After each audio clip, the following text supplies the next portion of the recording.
समन्ता चक्रवालेषु अत्र गच्छन्तु देवता सद्दम्मं मुनिराजस्य सुनन्तु सग्गमुखदं धम्मसवनकालो अयं बदन्ता धम्मसवनकालो अयं बदन्ता धम्मसवनकालो अयं बदन्ता नमो तस्ස භගවතු අරහතෝ සම්මා සම්බුද්දස්ස නමෝ තස්ස භගවතු අරහතෝ සම්මා සම්බුද්දස්ස නමෝ තස්ස භගවතු අරහතෝ සම්මා සම්බුද්දස්ස.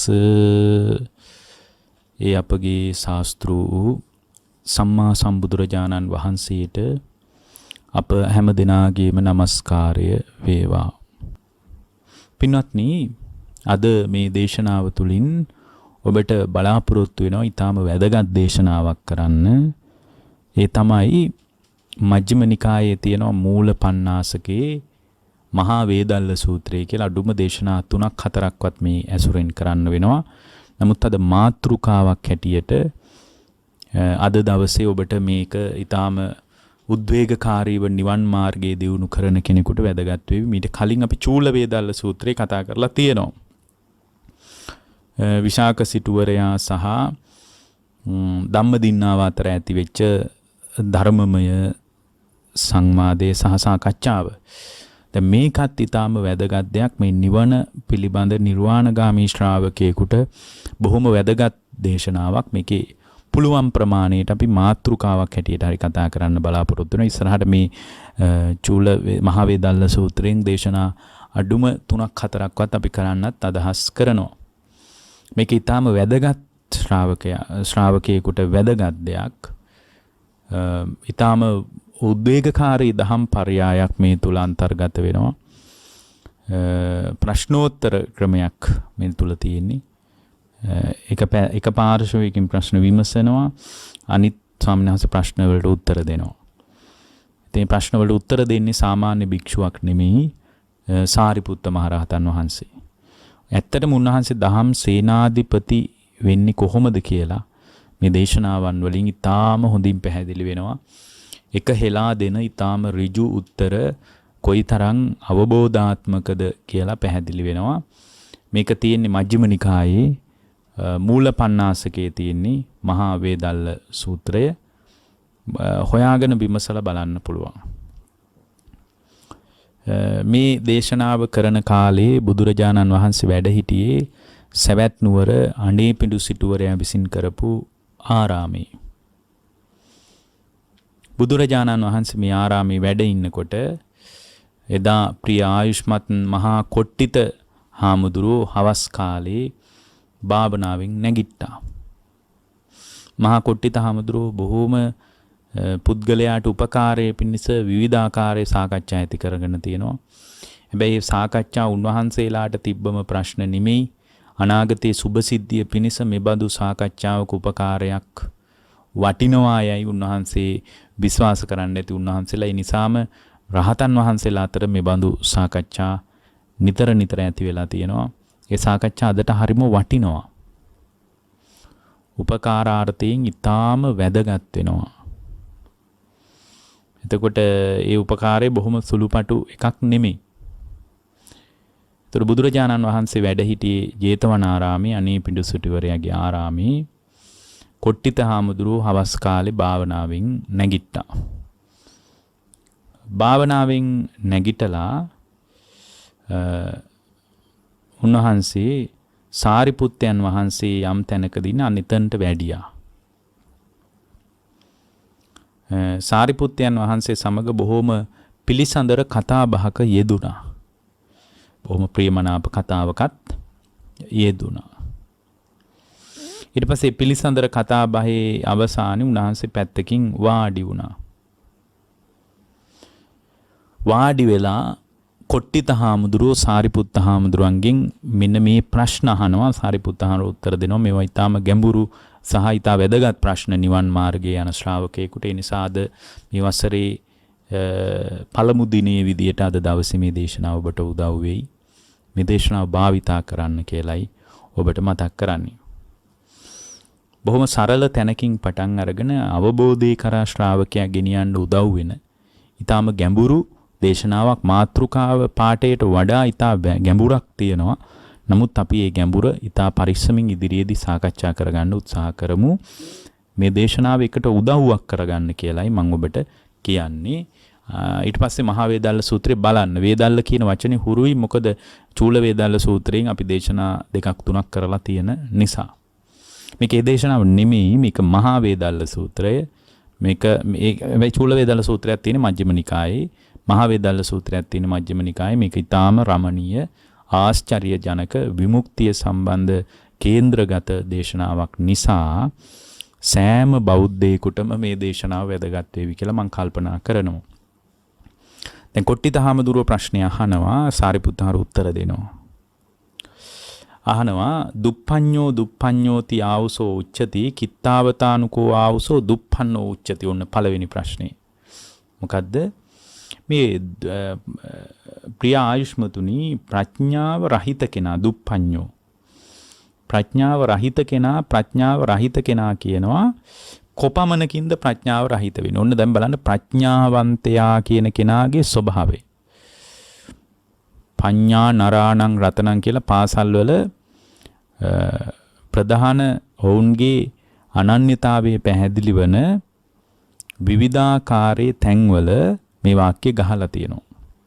සමහර ගොඩනැගිලි වල ලොකුවට ගහලා තියෙනවා. ඒ වගේම දරුවන්ගේ අනන්‍යතාවයේ පාසලේ අනන්‍යතාවයේ පැහැදිලි කරන බැජ් එකේ ගහලා තියෙනවා. ප්‍රධාන පාසලේ තේමා පාඨය තුලත් මේවා තියෙනවා. නමුත් ඒක ඇත්තටම එතන භාවිතා කරන එක කොයිතරම් ඒක භාවිතා කළාට කමක් නැහැ. හැබැයි එතනට ඒ කතාවට වඩා බුදුදහමේ ප්‍රඥාව ගැන කතාව කොච්චර වෙනස්ද? සමහරට තාම උගත් මිනිහෙකුටත් ප්‍රඥාවන්තයෙක් වෙන්න බෑ නේද කියලා ඔබට මේකෙන් තේරෙයි. ඒ වගේම ඊටාම නූගත්යයි සම්මත සමහර විට මල පොතේ අකුරක් බැරි කෙනෙකුට පවා ප්‍රඥාවන්තයෙක් වෙන්න පුළුවන් නේද කියන එක මෙතනදී අපිට ඊටාම මනවින් පැහැදිලි කරගන්න පුළුවන්. දැන් සාරිපුත්ත හාමුදුරුවන්ගෙන් අහන පළවෙනි ප්‍රශ්නේ තියෙන්නේ මොකද්ද? මේ දුප්පඤ්ඤෝති ආවුසෝ උච්චති කිත්තාවතානුකෝ ආවුසෝ දුප්පඤ්ඤෝ උච්චති. ප්‍රිය ආයුෂ්මතුනි, මේ ප්‍රඥාව රහිත කෙනා කියනවා කොපමණකින්ද ආයුෂ්මතුනි ප්‍රඥාව රහිත වෙන්නේ? දැන් මේ දේශනාව කේන්ද්‍රගතයි කිව්වට මම මේ සම්පූර්ණ දේශනාව බොහොම දීර්ඝයි. මේක සම්පූර්ණ දේශනාව කතා කරන්න බෑ. යම් තැනකින් නැවතුනම අපි නැවතුණු තැන ඉඳලා ආයෙ දේශනාවක් කරනවා ඊට පස්සේ. ඒ නිසා මේ දේශනාව ඊටාම සාවධානව අහන එක ඊටා වැදගත් ශ්‍රාවකයෙකුට, අවබෝධය කරා යන ශ්‍රාවකයෙකුට බොහොම ඉලක්කගතයි. එතකොට බුදුරජාණන් වහන්සේගේ බුද්ධ ශාසනයේ දායාද වුණු පළවෙනි ශ්‍රාවකයා වෙච්ච සාරිපුත්ත හාමුදුරුවෝ කියනවා මොකක්ද? ප්‍රඥාව රහිත කෙනා කියන්නේ කවුද? නප්පජානාති කෝ ආවුසෝ තස්මා දුප්පඤ්ඤෝචි උච්චති. ප්‍රියායුෂ්මතුනි, අවබෝධයක් නැහැ කියන එකෙන් තමයි දුප්පඤ්ඤෝ කියලා කියන්නේ. ප්‍රඥා රහිත කෙනා කියලා කියන්නේ අන්නේ එයාටයි. ඊට පස්සේ එතන තව අතිරේක ප්‍රශ්නයක් එනවා. මොකද්ද? මොනවා ගැන අවබෝධයක් නැති කෙනාද? ඉද මේ මොනවා ගැන අවබෝධයක් කිංච නප්පජානාති, මොනවා ගැන නොදන්න කෙනාද? ඊළඟට සාරිපුත්තයන් වහන්සේම පැහැදිලි කරනවා ඉද දුක්ඛන්ති නප්පජානාති, ඉද දුක්ඛ සමුදයෝති නප්පජානාති, ඉද දුක්ඛ නිරෝධෝති නප්පජානාති, ඉද දුක්ඛ නිරෝධගාමිනී පටිපදාති නප්පජානාති, නප්පජානාති කෝ ආවුසෝ තස්මා දුප්පඤ්ඤෝචි උච්චති. කොයි ප්‍රමාණයෙන්ද අවබෝධයක් නැහැ කියලා කියන්නේ? දුක කියන්නේ මෙයයි කියලා නොදන්නාකම. දුෂ්ප්‍රඥයි කියලා කියන්නේ අන්න ඒකයි. දුප්පඤ්ඤෝ කියන්නේ අන්න ඒකයි. දුකේ හට ගැනීම කියන එක නොදන්නාකම. දුකේ නිරෝධය නොදන්නාකම. දුක නිරුද්ධ කිරීමේ ප්‍රතිපදාව නොදන්නාකම තමයි නප්පජානාති දුප්පඤ්ඤෝති උච්චති. ප්‍රඥාව නැහැ, ප්‍රඥාව රහිත කෙනා කියන්නේ අන්න යාට. එහෙනම් මහාචාර්යවරයෙක් ඉන්න පුළුවන් ප්‍රඥාව නැති. මොකද ඒ කියන්නේ දුක කියන්නේ මෙයයි කියලා යා පංච උපාදානස්කන්ධ දුක දන්නේ නැත්තම්. දුක හටගන්නේ තණ්හාව නිසා නේද කියලා දුකේ හට ගැනීමට හේතුව වෙච්ච, ඒ කියන්නේ දුක හටගන්න බලපාන දුකේ හට ගැනීම නම් වූ මේ තණ්හාව නිසා දුක ඇති වෙනවා කියන එක නොදන්නාකම. තණ්හාව නිරුද්ධ වීමෙන් දුක නිරුද්ධ කරන්න පුළුවන් කියන එක නොදන්නාකම. ඒකට ප්‍රතිපදාවක් විදියට සම්මාදිට්ඨිය පුබ්බංගම වෙච්ච ආර්ය අෂ්ටාංගික මාර්ගයක් තියෙනවා කියලා මේ නොදන්නාකම තමයි දුප්පඤ්ඤෝ ප්‍රඥා රහිත කෙනා කියලා කියන්නේ. ඒ වගේම ඉන්න පුළුවන් සමහර විට යා පාසලකට වැස්සකටවත් ගොඩ නොවිච්ච කෙනෙක් පංච උපාදානස්කන්ධ දුක ඊටාම මනවින් තේරෙන. ඒ වගේම දුකට හේතුව තණ්හාවමයි. මේ ඔස්සේ තණ්හාව ගොඩ නොගැනෙන විදිහට මගේ ජීවන ප්‍රතිපදාව ගොඩනගා ගත්තොත් මේ අරුබුදේ සමනය වෙනවා කියන එක දැනගත්ත කෙනෙක් ඉන්න පුළුවන්. සමහරට එයා පාසල් නොගිය කෙනෙක්. එයා කුලී වැඩ කරන කෙනෙක්. පාරක තොටක මේ එළවලු ටිකක් විකුණන කෙනෙක් ඉන්න පුළුවන්. එතකොට එයා මේ ප්‍රතිපදාව තුළ සමහර විට තමන් වාසය කරන තැන ඉඳලා පවා පූර්ණේ කරන කෙනෙක් වෙන්න පුළුවන්. පූර්ණේ කරමින් ඉන්න කෙනෙක් වෙන්න පුළුවන්. එතකොට එයා සමහරට උගත්කම නැහැ. හැබැයි එයා තමයි සැබෑ ප්‍රඥාවන්තය. එහෙනම් දුප්පඤ්ඤෝ ප්‍රඥාව රහිත කෙනා. එහෙනම් දැන් පාසල් වල ගහලා තියෙන වාක්‍ය හෙට අයින් කරන්න ඕනේ නැහැ. නමුත් ඒ ප්‍රඥාවේ අර්ථය සහ මේ බුදුදහමේ තියෙන භාවිතයන් පිළිබඳ අවබෝධයක් නැතිකම නිසාම නේද එහෙම එකක් ගහලා තියෙන්නේ. බුදුදහමේ කතා කරන ප්‍රඥාව කෙබඳු පරයායකින්ද පැහැදිලි වුණේ කියලා ධර්මීය ගවේෂණය කරනකොට තේරෙනවා. එහෙනම් දුප්පඤ්ඤෝ කියලා ප්‍රඥා රහිත කෙනා කියලා කියන්නේ කවුද කියලා අහුවොත් ඔබට දැන් පිළිතුරක් තියෙනවා. මොකද්ද? කිංච නප්පජානාති මොනවා නොදන්නා කෙනාද? ඉද දුක්ඛන්ති නප්පජානාති දුක දන්නේ නැහැ. පංචස්කන්ධ ලෝකේ තමයි දුක. මම දුක් විඳිනවා කියලා හිතුවට මේ පංචස්කන්ධේ නැවත නැවත පහළ වීමයි දුක. මේ දුකට හේතුව තණ්හාව නිරුද්ධ වීමෙන් දුක නිරුද්ධ කරන්න පුළුවන්. ඒකට ප්‍රතිපදාව ආර්ය අෂ්ටාංගික මාර්ගය කියන මෙන්න මේක නොදන්නා තත්වය තමයි දුප්පඤ්ඤෝ කියලා කියන්නේ. දැන් බලන්න පිළිතුලත් ඉලක්කගතයි ප්‍රශ්නයත් ඉලක්කගතයි. ඍජු ප්‍රශ්න වටේ යෑම මොකක්වත් නැහැ. පිළිතුරු වලත් වටේ යන ගතියක් නැහැ. එතකොට ඊළඟට බුද්ධ දේශනාවේ තියෙනවා මේ දැන් මේ දේශනාවේ මහ වේදාල සූත්‍රයේ තියෙනවා මේ කොට්ටිත හාමුදුරුවෝ ආයෙත් ප්‍රශ්න කරනවා. සාරිපුත්තයන් වහන්සේගෙන් මේ අවබෝධය සම්බන්ධ සාදු සෝතිකෝ ආයස්මා කොට්ටිතෝ ආයස්මා සාරිපුත්තෝ භාසිතං අභිනන්දිත්වා අනුමෝදිත්වා ආයස්මන්තං සාරිපුත්තං උත්තරින් පඤ්ඤං ආපුච්චි. ඒ කියන්නේ සාදු සාදු කියලා මේ පිළිතුර පිළිගත්තා මුලින්ම. කවුද? කොට්ටිත ස්වාමින් වහන්සේ. එතකොට උන්වහන්සේ ඊළඟට අහනවා හොඳයි පඤ්ඤවා පඤ්ඤවාති ආවුසෝ උච්චති කිත්තාවතානුකෝ ආවුසෝ පඤ්ඤවාති උච්චති. ආයුෂ්මතුනි ප්‍රඥාවන්තයා කියලා කියනවා. ප්‍රිය ආයුෂ්මතුනි කොපමණකින්ද ප්‍රඥාවන්තයෙක් වෙන්නේ? කොයි ප්‍රමාණයෙන්ද ප්‍රඥාවන්තයෙක් වෙන්නේ? එතකොට මේ ඕන දැන් ප්‍රඥාවන්තයා තෝරනවා සාරිපුත්ත හාමුදුරුවෝ. පජානාති කෝ ආවුසෝ තස්මා පඤ්ඤවාති උච්චති කිංච පජානාති. ඒ කියන්නේ අවබෝධ කරනවා කියන අදහස තමයි ප්‍රඥාවන්තයා කියලා කියන්නේ. පජානාති. ප්‍රඥා කියන්නේ පජානාති කියන එක. පජානාති කියන්නේ අවබෝධ කරනවා කියන එක. කිංච පජානාති මොනවද අවබෝධ කරන්නේ?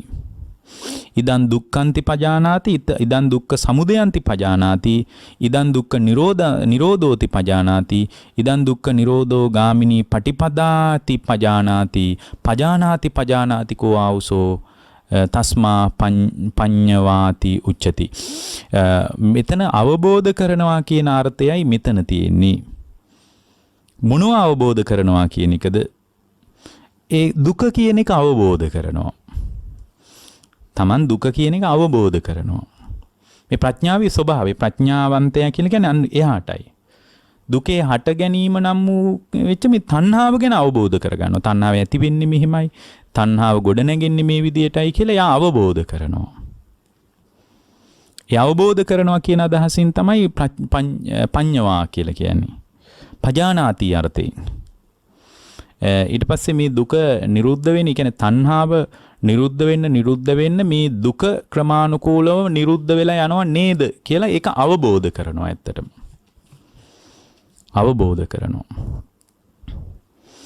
ඊට පස්සේ පින්වත්නි මේ දුක නිරුද්ධ කරන ප්‍රතිපදාව පිළිබඳව එයා අවබෝධ කරනවා.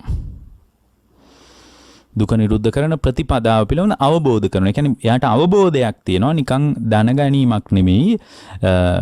මේ දුක සම්මාදිට්ඨිය උපදවාගෙන සම්මාදිට්ඨිය පූර්වාංගම කරගෙන සම්මා සමාධිය තුලින් අත්දකින අත්දැකීම් ටික යථාර්ථවාදීව තේරුම් අරගෙන මේ දුක සම්පූර්ණයෙන්ම හමාර කරන්න පුළුවන් කියලා අවබෝධ කරනවා. අන්නේ අවබෝධ කරනවා කියන අදහසින් තමයි ප්‍රඥාවන්තයා කියලා කියන්නේ. එහෙනම් ප්‍රඥාව, දැනුම, බුද්ධිය මේවා එකම අර්ථයෙන් යෙදෙන වචන නෙමෙයි කියලා අපි තාම හොඳින් දැනගන්න අවශ්‍යයි. ඊටාම හොඳින් ඒක දැනගන්න ඕන. ප්‍රඥාවන්තයා සහ දැන් ඔබෙන් ඇහුවොත් මොකද්ද මේ ප්‍රඥාවන්තයා කියන්නේ? එහෙනම් ප්‍රඥාවන්ත භාවය බුද්ධ ශාසනයෙන් තොරව මුණ ගැහෙන්නේ නැහැ. දැන් සමහර වෙනත් ආගම්වලත් ප්‍රඥාව ගැන ප්‍රඥාව කියලා කතා කරනවා.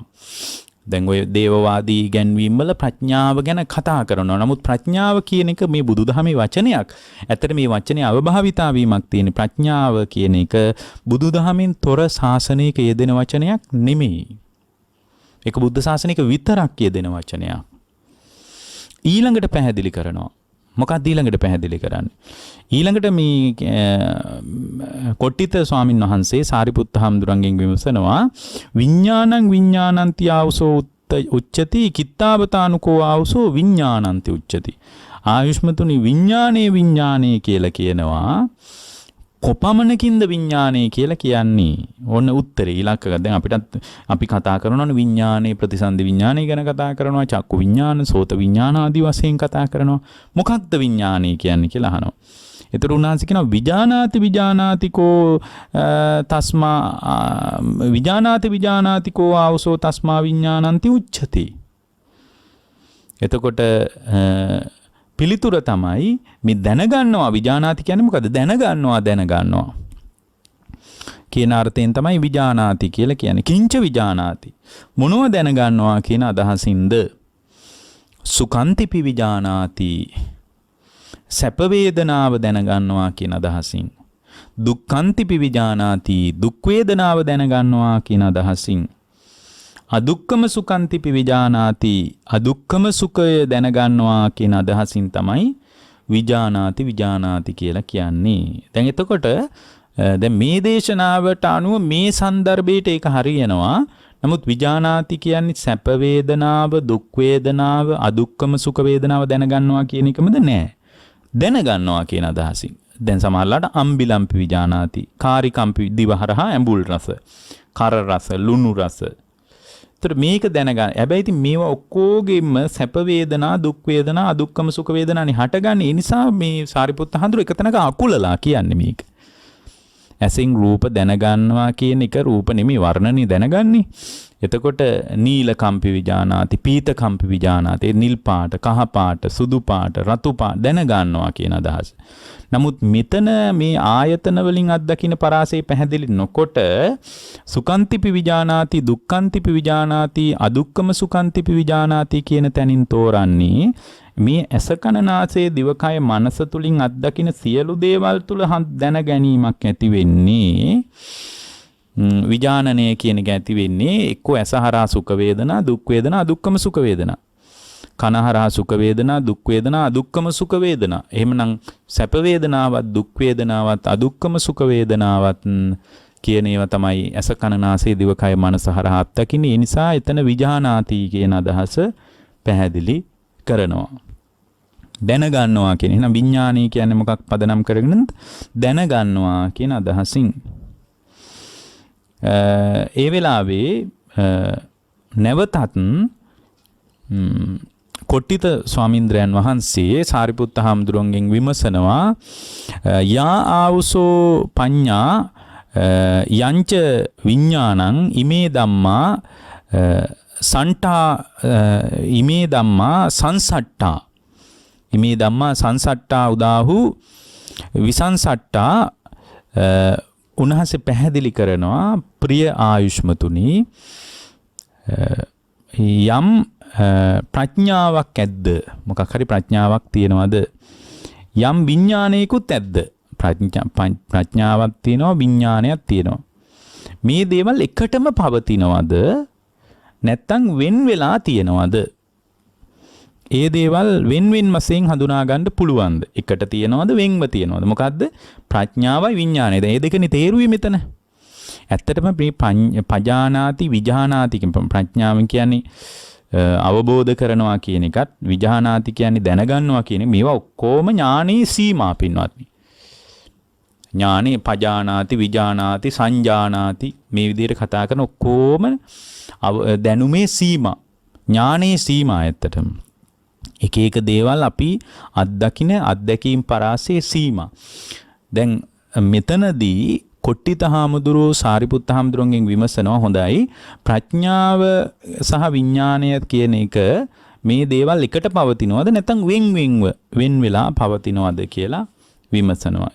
එතකොට උන්වහන්සේ කියනවා යා ආවුසෝ පඤ්ඤා යංච විඥානං ඉමේ ධම්මා සංසට්ටානෝ විසංසට්ටා උන්වහන්සේ පැහැදිලි කරනවා ප්‍රිය ආයුෂ්මතුනි යම් ප්‍රඥාවක් තියනවාද ඒ වගේම යම් විඥානයක් තියනවාද මේ දේවල්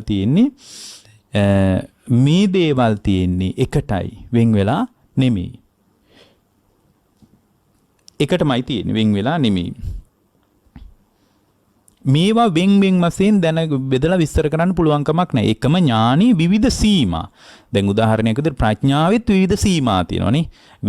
විඥානෙත් සීමා තියෙනවා. මොනවද? චක්කු විඥාන, සෝත විඥාන, විඥානෙත් සීමා තියෙනවා. එතකොට මේ චක්කු මේවා වෙන් වශයෙන් පින්වත්නි වින් කරලා අඳුන ගන්න බෑ. එකම විඥාණය තමයි එකම විඥානේ විවිධ පැති. විඥාන හයක් නැහැ. එක විඥානයක් තියෙනවා. ඒ විඥානේ ඇසහරහා පාලනකොට ඒක චක්කු විඥානය කියනවා. කනහරහා පාලනකොට සෝත විඥානය කියනවා. වෙන්වෙන්ව අපිට අඳුන ගන්න බෑ. එකම විඥානේ ඒ ඉන්ද්‍රිය ගෝචර සීමාවට අනුව පහළ වීම අනුව වෙන්ව කතා කරනවා. අන්න ඒ වගේ මේ ප්‍රඥාව පජානාති විජානාති කියන එක අවබෝධ කරනවා විශේෂයෙන් දැනගන්නවා කියන මේ ස්වභාව සාමාන්‍ය කෙනෙකුට වෙන් කරලා තේරුම් ගන්න අවශ්‍යත් නැහැ. හිම උවමනාවකුත් නැහැ. ඒක කළ යුතුත් නැහැ. ඒක කරන්නත් බෑ කියලායි උන්වහන්සේ කියන්නේ. එතකොට ඒ නිසා මේ දේවල් එකටමයි පවතින්නේ වෙන් වෙලා නෙමෙයි. මේ දේවල් වෙන් වශයෙන් බෙදා දක්වන්න පුළුවන් කමක් නැහැ. ස්වභාවයක් විදියට වෙන් වශයෙන් කතා කරන්න බෑ. ඥානෙම එක එක පැති සීමා විදියටයි කතා කරන්න පුළුවන්. ඊළඟට උන්වහන්සේ විමසනවා කොට්ටිත ස්වාමින් වහන්සේ හොඳයි යා ආවුසෝ පඤ්ඤා යංච විඥානං ඉමේසං ධම්මානං සංසට්ඨානං නෝ විසංසට්ඨානං කිං නානාකරණන්ති. ඔන්න ඊට වැදගත් ප්‍රශ්නයක් අහනවා. මොකද්ද?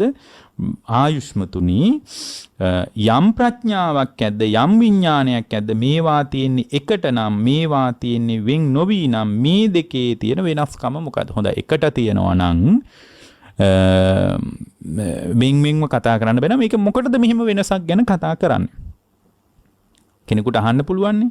යා ආවුසෝ පඤ්ඤා යංච විඥානං ඉමේසං ධම්මානං සංසට්ඨානෝ විසංසට්ඨාන පඤ්ඤා භාවිතබ්බා විඥානම් පරිඤ්ඤයා ඉදන්නේතං නානාකරණන්ති. එහෙනම් මේවා එකටම තියෙනවා නම් වෙන් කරලා ඇයි අපි තේරුම් ගන්න අවශ්‍ය? පජානාති විජානාති කියන ස්වභාවය ප්‍රඥාව සහ විඥානය මේවා එකටම නම් තියෙන්නේ. මේක වෙන් කරලා විශේෂ වශයෙන් වෙන් කරලා හඳුන ගන්න පුළුවන්කමක් නැත්තම් කියන්නේ එකටම පවතිනවා මේ දේවල් වෙන් වශයෙන් බෙදලා දක්වන්න බෑ නම් මොකටද එහෙනම් මේක දෙවිදියකට කතා කරන්නේ? එකම තැනකින් කතා කරන්න පුළුවන් හිත කියලා හරි මොකක් හරි කියලා නේද?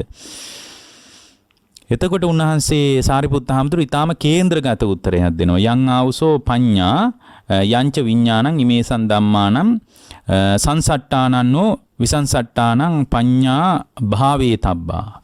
උන්වහන්සේ කියන ප්‍රිය ආයුෂ්මතුන් වහන්සේ යම් ප්‍රඥාවක් ඇද්ද යම් විඥානයක් ඇද්ද ප්‍රඥාව සහ විඥානයක් ඇද්ද මේවා තියෙන එකටම තමයි. මේවා වෙන් වෙලා නිමී තියෙන්නේ. මේවා තියෙන්නේ වෙන් නොවි තමයි. වෙන් වෙලා නැහැ. නමුත් ප්‍රඥාව කියන්නේ ප්‍රගුණ කළ යුතු දෙයක්. අන්න ප්‍රඥාව කියන්නේ මොකද්ද? ප්‍රගුණ කළ යුතු දෙයක්. ප්‍රඥාව ප්‍රගුණ කරන්න පුළුවන්. භාවේ තබ්බා කියලා කිව්වේ ඒක ප්‍රඥාව ප්‍රගුණ කරන්න පුළුවන්. එතකොට විඥානය කියලා කියන්නේ මෙතන කියනවා විඥානය කියලා කියන්නේ ප්‍රගුණ කරන්න පුළුවන් දෙයක් නෙමෙයි. ප්‍රඥාව ප්‍රගුණ කරන්න පුළුවන්. නමුත් ප්‍රඥාව ප්‍රගුණ කරන්න පුළුවන් වුණාට ප්‍රඥාව වඩන්න පුළුවන්. ප්‍රඥාව ප්‍රගුණ කරන්න පුළුවන්. භාවේ තබ්බා. විඥානම් පරිඤ්ඤය. හැබැයි විඥානය භාවේ තබ්බ බෑ. භාවිතා කරන්න බෑ. විඥානය කියන්නේ මුළුමනින්ම අවබෝධ කළ යුතු දෙයක්. පරිඤ්ඤය. ඕක තමයි ওই දෙකේ වෙනස. එනම් ප්‍රඥාව කියන්නේ ප්‍රගුණ කරන්න පුළුවන් දෙයක්. ඒතර විඥානේ ප්‍රගුණ කරන්න බෑ. විඥානය කියන්නේ මුළුමනින්ම අවබෝධ කරන්න ඕන දෙයක්. ඔන්න ඕක තමයි ওই දෙකේ පවතින වෙනස. එකට තමයි තියෙන්නේ. නමුත් එකක් ප්‍රගුණ කරන්න පුළුවන්, එකක් සම්පූර්ණයෙන්ම අවබෝධ කරන්න ඕන එකක්. ඒ ඔන්න ඕක තමයි විඥානය. දැන් කෙනෙක් ඇහුවොත් විජානාති, පජානාති. පජානාති, විජානාති කියන ඔක්කොම ඥානීය සීම. මේක ඉතින් ගොඩක් සංකීර්ණ කතාවක්.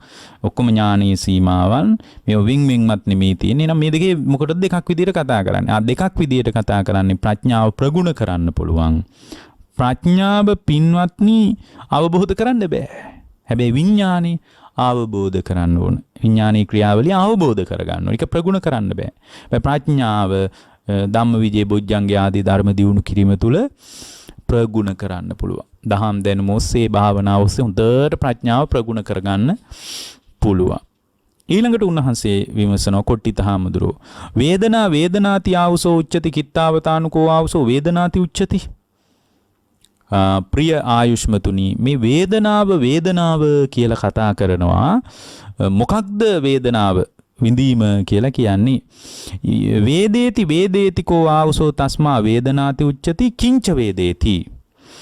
පින්වත් ප්‍රිය ආයුෂ්මතුනි විඳිනවා කියන අදහසින් තමයි වේදනාව කියලා කියන්නේ. මොන අදහසින්ද? විඳිනවා කියන අදහසින්. එතකොට වේදනාවේ ස්වභාවය මොකද්ද? විඳිනවා කියන අදහසයි. එතකොට විඳිනවා කියන අදහසින් තමයි වේදනාව කියලා කියන්නේ. කවරක් විඳිනවාද? කිංච වේදේති. සුකම්පි වේදේති, දුක්ඛම්පි වේදේති, අදුක්ඛම සුකම්පි වේදේති, වේදේති කෝ ආවසෝ තස්මා වේදනාති උච්චති. සැප විඳිනවා, දුක් විඳිනවා, දුක් සැප රහිත විඳීම් විඳිනවා කියන අදහසින් තමයි වේදේති කියන වේදනාව කියලා කියන්නේ. වේදේති. ඊළඟට උන්වහන්සේ අහන ඕන දැන් වේදනාව තේරුවා. ඊළඟට මේවා දන්නම දේවල් වුණත් මේ සූත්‍රයේ මුලින් ඊටාම ලස්සනට මේ හරි ලස්සනයි මේ ප්‍රශ්නෝත්තර ආකෘතිය. සංඥාති ආවසෝ උච්චති කිත්තාවතානුකෝ ආවසෝ සංඥාති උච්චති. මේ සංඥාව කියනවා කොපමණකින්ද සංඥාව කියලා කියන්නේ? ප්‍රියායුෂ්මතුනි මේ සංඥාව කියලා කියනවා. දැන් කොට්ටිත හාමුදුරුවෝ ආයෙ විමසනවා මොකද්ද මේ සංඥාව කියලා කියන්නේ කියලා විමසනවා. එතකොට උන්වහන්සේ කියනවා සංජානාති කෝ ආවසෝ තස්මා සංඥාති උච්චති කිංච සංජානාති. සංඥා කියලා කියන්නේ මොකද? අඳුන ගන්නවා කියන අදහසින් තමයි සංඥා කියලා කියන්නේ. එහෙනම් ධර්මී කොත්තන හරි සංඥා කියලා තියෙනවා නම් අඳුන ගන්නවා කියන අදහසින් කියන්නේ. මොනවද අඳුනගන්නේ? ඔන්න එතන කියනවා අඳුන ගන්න දේවල්. නීලකම්පි සංජානාති. නිල් පාට අඳුන ගන්නවා. පීතකම්පි සංජානාති. කහ පාට අඳුන ගන්නවා. ලෝණකම්පි සංජානාති. රතු පාට අඳුන ගන්නවා. ඊළඟට කියනවා ඕදාතම්පි සංජානාති. සුදු පාට අඳුන ගන්නවා. ඔන්න ඔය විදිහට පාට අඳුන ගන්නවා කියන අදහසින් සංජානාති. ඇත්තටම පාට විතරද අඳුනගන්නේ නෑ. සංජානාති කියන්නේ අඳුන ගන්නවා කියන උදාහරණයක් විදිහට තමයි මේක පෙන්වන්නේ උන්වහන්සේ. පාට අඳුන ගන්නවා කියන එක නෙමෙයි සංජානාති කියන්නේ. නමුත් මේක උදාහරණයක් විදිහට තමයි උන්වහන්සේ මේ සූත්‍රයේදී මේක පැහැදිලි කරලා පෙන්නන්නේ. එතකොට උන්වහන්සේ විමසනවා ඊළඟ ප්‍රශ්නේ. මොකක්ද ඊළඟ ප්‍රශ්නේ? යං ආවුසෝ වේදනායච සංඥායංච විඥානං ඉමේ ධම්මා සංසට්ටා උදාහු විසංසට්ටා කියලා උන්වහන්සේ ආයෙ විමසනවා. මොකද්ද? ප්‍රිය ආයුෂ්මතුනි, යම් බිඳීමක් තියෙනවා නම්, යම් සංඥාවක් තියෙනවා නම්, යම් විඥානයක් තියෙනවා නම් මේවා එකටද තියෙන්නේ නැත්නම් වෙන් වෙලාද තියෙන්නේ? දැන් ආයෙත් අර මුලින් කියපු එකම අහනවා. මුලින් කිව්වා එකට තියෙන වෙන් වෙලා නැහැ කියලා. දැන් ආයෙත් මේ අහනවා දැන් මේ කියපු සංඥාවද ඊට පස්සේ විඥාණයද ඊට පස්සේ උන්වහන්සේ වේදනාවද විඳීමද මේවා එකටමද තියෙන වෙන් වෙලාද තියෙන්නේ කියලා අහනවා. එතකොට සාරිපුත්තයන් වහන්සේ උත්තර දෙනවා යං ආවුසෝ වේදනායච සංඥා යංච විඥානං ඉමේ ධම්මා සංසට්ටානෝ විසංසට්ටා. ප්‍රිය ආයුෂ්මතුනි, යම් විඳීමක් ඇද්ද, යම් සංඥාවක් ඇද්ද, යම් විඥානයක් ඇද්ද, මේවා තියෙන්නේ එකටයි. මේවා තියෙන්නේ කොහොමද? මේවා එකටයි තියෙන්නේ. වෙන් වෙලා නෙමෙයි. මේවා වෙන වශයෙන් බෙදා දක්වන්න බෑ. සංඥාව, විඥානය, වේදනාව මේවා වෙන් වශයෙන් හඳුන්වන්න බෑ. මේවා එකටයි තියෙන්නේ. යමක් විඳිනවා නම් ඒ විඳින දේ අඳුන ගන්නවා. ඒකයි මෙතන කියන්නේ යං වේදේති තං සංජානාති. යං සංජානාති තං යං සංජානාති තං විජානාති. විතක්කේති කියලානේ අර මදුපිණ්ඩික සූත්‍රයේ තියෙන. ඒක තමයි අපේ ඔළුවට එක පාරෙන්නේ. දැන් මෙතන කියනවා මේවා එකටම තියෙන්නේ වෙන් වෙලා නෙමෙයි. මේවා ඉතින් වෙන් වශයෙන් හඳුන ගන්න බෑ. හැබැයි ඊට පස්සේ කියනවා මේකේ වෙනස තමයි කොහොමද යංචාවුසෝ වේදේති තං සංජානාති. විඳිනකොට විඳින දේ අඳුන ගන්නවා. මේ හිතේම පුදුම විශ්ලේෂණයක් මේකනේ. විඳින දේ අඳුන ගන්නවා. යං සංජානාති තං විජානාති. එතකොට මේ යං විඳින වේදේති සංජානාති විඳින දේ හඳුන ගන්නවා. ඒ හඳුනා ගැනීම නිසා පින්වත්නි ඒ හඳුනා ගැනීමම පදනම් කරගෙන ඒක දැන ගන්නවා. ඒකට කියන්නේ මොකද්ද? සංජානාති තං විජානාති. හඳුන ගන්නවා. විඳින දේ හඳුන ගන්නවා. හඳුන ගන්න දේ දැන ගන්නවා.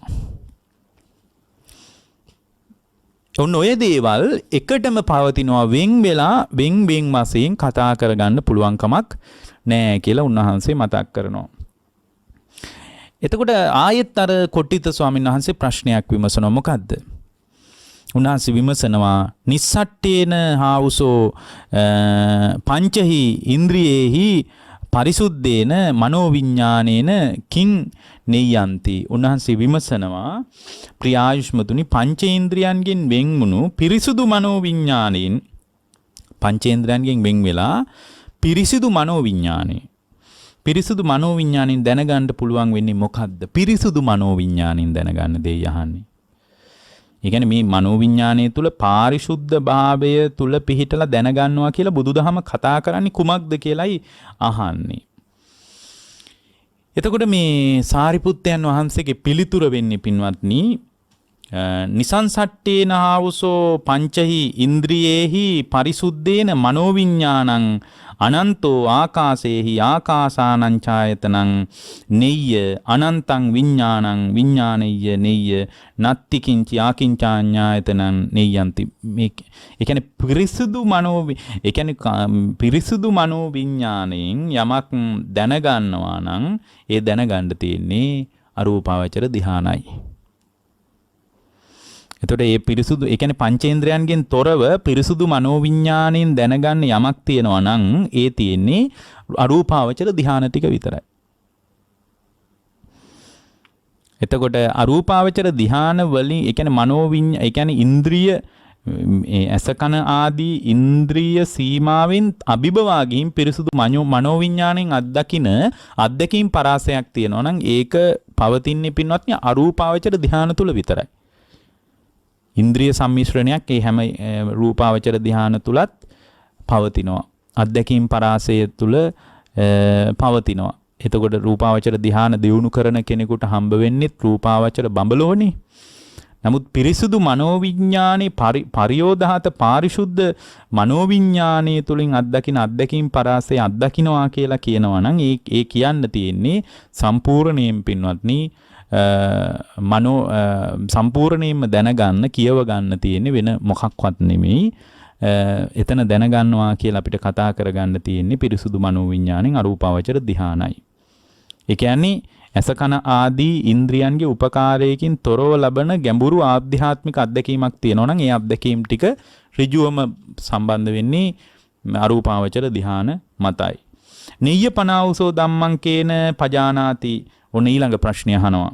මේවා ඇත්තටම විස්තර කරගන්න ඕන මම කිව්වේ දේශනා 4ක්වත් මේකෙන් කරන්න අවශ්‍යයි කියලා. ඊළඟට උන්වහන්සේ අහනවා ප්‍රිය ආයුෂ්මතුන් වහන්සේ ඒ දැනගන්න දේ අවබෝධ කරන්නේ මොන කාරණේන්ද? ප්‍රිය ආයුෂ්මතුනි ලෝකේ අපි අර මුලින් කිව්වනේ දැනගන්නවා කියලා. මුලින් කිව්වනේ අපි අර ඉස්සෙල්ලා ගැඹුරු ක්‍රියාවලියක් කිව්වනේ. මොකද්ද ක්‍රියාවලිය? අපි දැනගන්න දේ තියෙනවනේ. දැනගන්න දේ සම්පූර්ණයෙන්ම අවබෝධ කරන්නේ මොකෙන්ද? අපි තුල ඇතිවෙන දැනීම මාත්‍රය අවබෝධ කරන්නේ කුමකින්ද? ප්‍රිය ආයුෂ්මතුනි දැනගන්න දේ අවබෝධ කරගන්න තියෙන ඇසින්. දැනගන්න දේ අවබෝධයට උදව් කරන්නේ ඇස. එතකොට ඒ කියන්නේ ප්‍රායෝගික අවබෝධය. ඒ කියන්නේ අපි අර මුලින් ඔබට මතක ඇති කිව්වා යංචාවුසෝ වේදේති තං සංජානාති යං සංජානාති තං විජානාති කියලා. යමක් විඳින දේ අඳුන ගන්න දේ දැන ගන්නවා. දැන් මේ අහන්නේ ඒ දැනගන්න දේ අවබෝධ කරන්නේ මොකෙන්ද? අවබෝධය පිණිස උදව් වෙන්නේ ඇස. අවබෝධ වෙන දේ උදව් කරන්නේ ඇස. දැන් ඔන්න ඔබටත් ගැටලුවක් එන්නුනේ. ඇයි? අපි හැමදාමත් බණට කියද්දී කියනවා ඇස හරහා යථාර්ථය දකින්න බෑ කියලා. දැන් ඒ ප්‍රශ්නෙම කොට්ටිත හාමුදුරුවොත් මේ සාරිපුත්ත හාමුදුරුවන්ගෙන් විමර්ශනව කොහොමද? පඤ්ඤාපනාවසෝ කිමත්ති යාති. හොඳයි ප්‍රිය ආයුෂ්මතුන් වහන්සේ එහෙනම් ප්‍රඥාවේ ඇති ප්‍රයෝජනේ මොකද්ද? අපි කියනවනේ ඇස ප්‍රඥාවෙන් තමයි මේක දැක ගන්න තියෙන්නේ. ඇහින් යථාර්ථය දකින්න බෑ කියලා. එතකොට සාරිපුත්තයන් වහන්සේ මතක් කරනවා පඤ්ඤාකෝ ආවුසෝ අභිඤ්ඤත්තා පරිඤ්ඤත්තා පහානත්තාති. ප්‍රිය ආයුෂ්මතුනි ප්‍රඥාව විශේෂ ඥානෙ ලබා ගැනීම. විශේෂ ඥානෙ ලබා ගැනීමට කියන්නේ අභිඤ්ඤත්තා කියලා. එතකොට ප්‍රඥාව විශේෂ ඥානෙ ලබා ගැනීම ප්‍රයෝජනය කරන කොටගෙන තමයි තියෙන්නේ ප්‍රඥාව. එතකොට ඒකේ පූර්ණ අවබෝධය ලබා ගන්නවා කියලා කියන්නේ ඒකට කියන්නේ පරිඤ්ඤත්තා කියලා. පූර්ණ අවබෝධයටපත් වෙනවා. එතකොට සම්පූර්ණයෙන් පූර්ණ අවබෝධය ලබා ගැනීම ප්‍රයෝජනීය කරගෙනයි තියෙන්නේ. මොකද්ද ප්‍රඥාව? ඊළඟට කියනවා අකුසල් ප්‍රහාණය කිරීම. ඒකට කියන්නේ පහානත්තා කියලා. අකුසල් ප්‍රහාණය කිරීම ප්‍රයෝජනීය කරගෙනයි තියෙන්නේ. මොකද්ද පින්වත්නි විශේෂ ඥානෙ ලබා ගැනීම ප්‍රයෝජනේ කරන කොටගෙන පූර්ණ අවබෝධය ලබා ගැනීම ප්‍රධාන අවබෝධය කරන කොටගෙන අකුසල් ප්‍රහාණය අවබෝධය කරන කොටගෙන පවතින්නේ මොකද්ද? ප්‍රඥාව. එතකොට විශේෂ ඥානෙ ලබා ගැනීමටත් ඒ වගේම පූර්ණ අවබෝධය ලබා ගැනීමටත් අකුසල් ප්‍රහාණය කිරීම කරන කොටගෙනත් තමයි ප්‍රඥාව පවතින්නේ. එතකොට ඇසේ ක්‍රියාවලිය තමයි මේ දැනගන්නවා කියන එකයි ති ඇසට. ඇසේ මැදිහත් වීම තුලින් දැන ගැනීම සිද්ධ වෙන්නේ. හැබැයි ප්‍රඥාවේ කාර්යය මොකද්ද? විශේෂ ඥානයකින් දකින දේ අත්දකින්නවා. අන්න අභිඤ්ඤත්තා. පූර්ණ අවබෝධයක් සහිතව ඒ දකින්න දේ තුල යථාර්ථය දැනගන්නවා. අන්න ප්‍රඥාවේ කාර්යය. අකුසල් ප්‍රහාණය කිරීම පහානත්තා ප්‍රයෝජනීය කරන කෙටගෙන තමයි ප්‍රඥාව පවතින්නේ. එතකොට ඇසින් තමයි මේ දැනගන්න සම්පූර්ණයෙන් දැනගැනීමේ ක්‍රියාවලිය ගොඩ නැගෙන්නේ. ඒ ඇසේ ක්‍රියාවලිය පිළිබඳවත් ප්‍රඥා ඇසේ ක්‍රියාවලිය පිළිබඳව අපි පැහැදිලිව දැනගන්න ඕන. කතිපනාවුසෝ පච්චයා සම්මාදිට්ඨි උප්පාදායාති. හොඳයි ප්‍රිය ආයුෂ්මතුනි, සම්මාදිට්ඨිය ඇති වෙන්න උපකාර වෙන්නේ මොනවාද? සම්මාදිට්ඨිය ඇති වෙන්න උපකාරය පිණිස පවතින්නේ මොනවද? ඔන්න අපිට හරිය වැදගත් දෙයක්. මොකද අපිට තියෙන අමාරුම දේ සම්මාදිට්ඨිය හදාගන්න එකයි. ද්වේකෝ ආවුසෝ පච්චයා සම්මාදිට්ඨියා උප්පාදාය. කාරණා දෙකක් උදව් වෙනවා සම්මාදිට්ඨියට. මොකක්ද කාරණා දෙක? පරතෝච ගෝසෝ යෝනිසෝච මනසිකාරෝ ඉමේකෝ ආවුසෝ ද්වේපච්චයා සම්මාදිට්ඨි උප්පාදායාති. කාරණා දෙකක් උදව් වෙලයි සම්මාදිට්ඨිය උපදින්නේ. මොනවද කාරණා දෙක? පරතෝ ഘോഷයයි. මොකද්ද? එළියෙන් ධර්මයේ ඇහෙන්න ඕන. පංචස්කන්ධේ, පටිච්ච සමුප්පාදේ, නාම රූප විභාගයේ, සලආයතන පිළිබඳ, ඒ වගේ නිරෝධය පිළිබඳ මෙන්න මේ විදියට එළියෙන් ඇහෙන්න ඕන. ඒකට කියන්නේ පරතෝ ഘോഷය කියලා.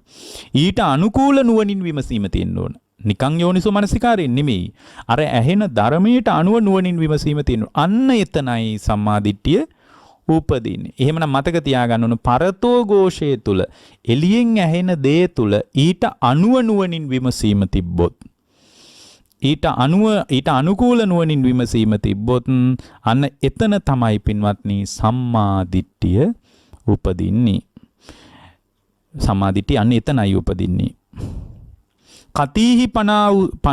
කතීහි පනාවුසෝ අංගේහි අනුග්ගහිතා සම්මාදිට්ඨි චේතෝ විමුක්ති පලාච හෝති චේතෝ විමුක්ති පලානි සංසා පඤ්ඤා විමුක්ති පලානි හෝත් පඤ්ඤා විමුක්ති පලාච හෝති පඤ්ඤා විමුක්ති පලානි සංසා. කොට්ටිත හාමුදුරුවෝ ඊළඟට විමසන ප්‍රශ්නය වැදගත් ප්‍රශ්නයක්. මේ සාකච්ඡාව බොහෝම පරිස්සමින් ඡේදයෙන් ඡේදය ඉතා ගැඹුරින් විශ්ලේෂණය කළ යුතුයි. මොකද අර මුලින් ඔබට මතක ඇති පිරිසුදු මනෝවිඤ්ඤාණයෙන් දැනගන්න ධ්‍යාන ගැන කියද්දී රූපාවචර ධ්‍යාන නොකියා අරූපාවචර ධ්‍යාන හතර කිව්වයි කියන ඒවා වගේ ඒවා ටිකක් ගැඹුරින් කතා කරගන්න ඕන. නමුත් මේක ඊටාම මාතෘකා පාඩයක් විදිහට ගන්න ඕන. මේ සූත්‍රයෙන් හතරෙන් එකක්වත් අපිට අද කතා කරන්න වෙන්නේ නැහැ. දැන් උන්වහන්සේ විමසනවා මේ දැන් සම්මාදිට්ඨිය උපදින්න හේතු වන කාරණා දෙක මොනවද ඇහුවා. එතකොට කොහොමද? පරතෝ ഘോഷයයි එළියෙන් ස්කන්ධ ධාතු ආයතන පටිච්ච සමුප්පාද චතුරාර්ය සත්‍ය මේවා ගැන ඉතා ගැඹුරු දේශනාවක් Tamanගේ කන වැටෙන්න ඕන. ඊට අනුව මානසිකාරය පවත්වන්න ඕන. ඔන්න මේ දෙක තිබ්බොත්, කාරණා දෙක තිබ්බොත් ඒ පුද්ගලයා තුළ සම්මාදිට්ඨිය උපදිනවා. දැන් ඇහුවේ මොකද්ද? ප්‍රිය ආයුෂ්මතුනි, අංග කීයකින් අනුග්‍රහය ලබන සම්මාදිට්ඨියද මේ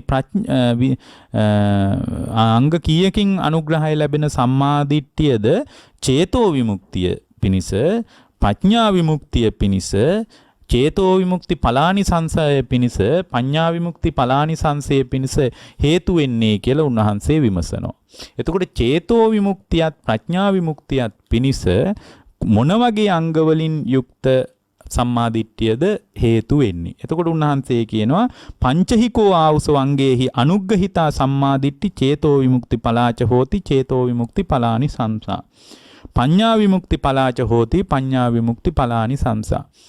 ප්‍රිය ආයුෂ්මතුනි, කරුණු පහකින් අනුග්‍රහය ලැබෙන සම්මාදිට්ඨිය තමයි චිත්ත විමුක්තිය පිණිසත් ප්‍රඥා විමුක්තිය පිණිසත් උපකාර වෙන්නේ.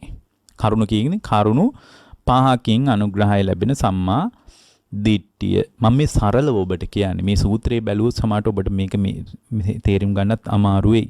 මට මේත් ඔබට කියන්න පුළුවන් ඉතාම සරල විදියට මම මේ සූත්‍රයට අනුව ඔබට පැහැදිලි කරන්නේ. ඒතකොට කරුණු පහකින් යුක්ත සම්මාදිට්ඨියක් තමයි ඔබට චේතෝ විමුක්තියත් පඤ්ඤා එහෙමත් නැත්නම් විද්‍යා විමුක්තිය පිණිස, තවත් විදිහකින් නිවන පිණිස උපකාර වෙන්නේ.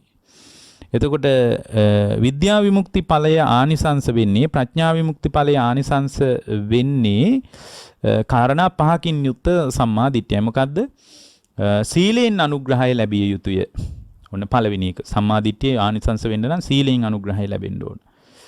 ඊට පස්සේ ධර්මඥාණයෙන් අනුග්‍රහය ලැබිය යුතුය. ඔන්න දෙවෙනි එක. සීලෙන් අනුග්‍රහය ලැබිය යුතුය. ඊළඟට ධර්මඥාණයෙන් අනුග්‍රහය ලැබිය යුතුය. ඊළඟට පැහැදිලි කරනවා මේ සාකච්ඡාවෙන් අනුග්‍රහය ලැබිය යුතුය.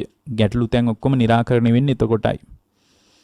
ඊළඟට සමතෙන් අනුග්‍රහය ලැබිය යුතුය 4යි. ඊළඟ විපස්සනාවෙන් අනුග්‍රහය ලැබිය යුතුයි 5යි. ඔන්න ඔය අංග 5න් යුක්ත සම්මා දිට්ඨිය තමයි චේතෝ විමුක්තියත් ප්‍රඥා විමුක්තියත් පිණිස හේතු වෙන්නේ කියලා සාරිපුත්තයන් වහන්සේ මතු කරනවා. ඊළඟට උන්වහන්සේගෙන් විමසනවා කොට්ටිත හාමුදුරුවෝ කති පනාවසෝ භවාති ආයුෂ්මතුනි භව කීයක් තියේද? තයෝ මේ ආවසෝ භවා කාම භව රූප භව අරූප භව තුනයි තියෙන්නේ ප්‍රිය ආයුෂ්මතුනි කාම භවයයි රූප භවයයි අරූප භවයයි. ඔක තමයි ත්‍රිවිධ භවය. එතකොට උන්වහන්සේ විමසනවා කතං පනාවසෝ ආයතින් පුනබ්බවාබි නිබ්බන්ති හෝතිති ප්‍රියායුෂ්මතුනි අනාගතේ ආයමත් භවයක් හැදලා උපදින්නේ කොහොමද? ඔන්න අපිට තියෙන ගැටලු. අනාගතේ ආය භවයක් හැදිලා ඒ භවය තුල නැවත නැවත උපදින්නේ කොහොමද? එතකොට උන්වහන්සේ මතු කරනවා අවිජ්ජා නීවරණං කෝ ආවුසෝ සත්තානං තණ්හා සංයෝජනානං තත්‍රාබිනන්දිනී එවං ආයතින් පුනබ්බාබි නිබ්බන්ති හෝති. ප්‍රිය ආයුෂ්මතුනි අවිද්‍යාවෙන් වැහිලා ගියාට පස්සේ අවිජ්ජා නීවරණානං තණ්හා සංයෝජනානං තණ්හාවෙන් අවිද්‍යාවෙන් වැහිලා ගියාට පස්සේ තණ්හාවෙන් බැඳිලා ගියාට පස්සේ ඒ තන සතුටෙන් පිළිගන්නකොට යන තැන සතුටෙන් පිළිගන්නවා යථාර්ථය දන්නේ නෑ තත්‍රාබි නන්දිනී යන තැන සතුටෙන් පිළිගන්නකොට අන්න ඒ නිසා අනාගතයට ආයෙමත් භවය පැනවෙනවා කියලා මතක් කළා. එහෙනම් භවයට හේතුව අවිද්‍යාවෙන් වැහීමත් තණ්හාවෙන් බැඳීමත් යන තැන තියෙන ඕනෑ කුණු ගොඩක් පේන මට්ටමින් සතුටෙන් පිළිගන්නවා. තත්‍රාබි නන්දිනී කතං පනාවසෝ ආයතින් පුනබ්බාබි නිබ්බන්ති න හෝති. හොඳයි ප්‍රියායුෂ්මතුනි අනාගතයට ආයමත් භවයේ හැදිලා උපදින ස්වභාවය නැති වෙන්නේ මොන විදියටද? ඒක කාටවත් කරන්න බෑ. මේක නැති වෙන විදිය මොකද්ද කියලා අහනවා. අවිජ්ජා විරාග කෝ ආවුසෝ ඒ කියන්නේ මේ සාරිපුත්තයන් වහන්සේ පැහැදිලි කරනවා අවිජ්ජා විරාගා කෝ ආවුසෝ විජ්ජුප්පාදා තණ්හා නිරෝධෝ එවං ආයතින් පුනබ්බාබි නිබ්බන්ති න හොಂತಿ. ප්‍රියායුෂ්මතුනි අවිද්‍යාව කෙරෙහි තියෙන ඇල්ම දුරු වෙලා නම් ඒ කියන්නේ මේ හරිම කැමැති අවිද්‍යාවෙන් වැහිලා තියෙන තරමට මොකද ඒ නිසාම අවිද්‍යාවෙන් වැහිච්ච තැනක මේ කාමාස්වාදයේ පැත්තෙන්ම මුසපත් වෙච්ච ජීවිතයක් අපි පවත්වනවා. ඊට පස්සේ තණ්හා නිරෝධං ඒ උන්වහන්සේ පැහැදිලි කරනවා අවිද්‍යාව කෙරෙහි තියෙන ඇල්ම දුරු වෙලා නම් විද්‍යාව උපදවගෙන නම් ඉන්නේ. ඒ කියන්නේ සම්මාදිට්ඨිය තුලින් ලෝකේ යථාර්ථය දන්නවා නම් තණ්හාව නිරුද්ධ වීමෙන් තමයි අනාගතයට ආයමත් භවය හැදෙන්නේ නැත්තේ. ඔන්න ඔතන තමයි භවය නොහැදෙන තැන. එතකොට අවිද්‍යාවත් තණ්හාවත් නිසා භවය හැදෙනවා. අවිද්‍යාවයි තණ්හාවයි නිරුද්ධ වෙච්ච තැනක භවය නිරුද්ධ වෙලා යනවා. ඔන්න ඔය විදියටයි ආයුෂ්මතුනි Tamanගේ භවය නිරුද්ධ වී යන්නේ කියලා උන්වහන්සේ මතු කරනවා. එතකොට මේ කාරණේ අහගෙන ඉන්න කොට්ටිත හාමුදුරුවන්ට මේ පිළිබඳ නුවණක් නැතුවම නෙමෙයි. මම හිතන්නේ බොහෝ දෙනෙකුට උපකාරයේ පිණිසයි මෙබඳු සාකච්ඡාවක් මහා වේදල්ල සූත්‍රයේදී කොට්ටිත හාමුදුරුවොත් සාරිපුත්ත හාමුදුරුවොත් අතර ඇති වෙන්නේ. ඉතින් මේ සංවාදයේ ඊටාම වැදගත් සාකච්ඡාවක්.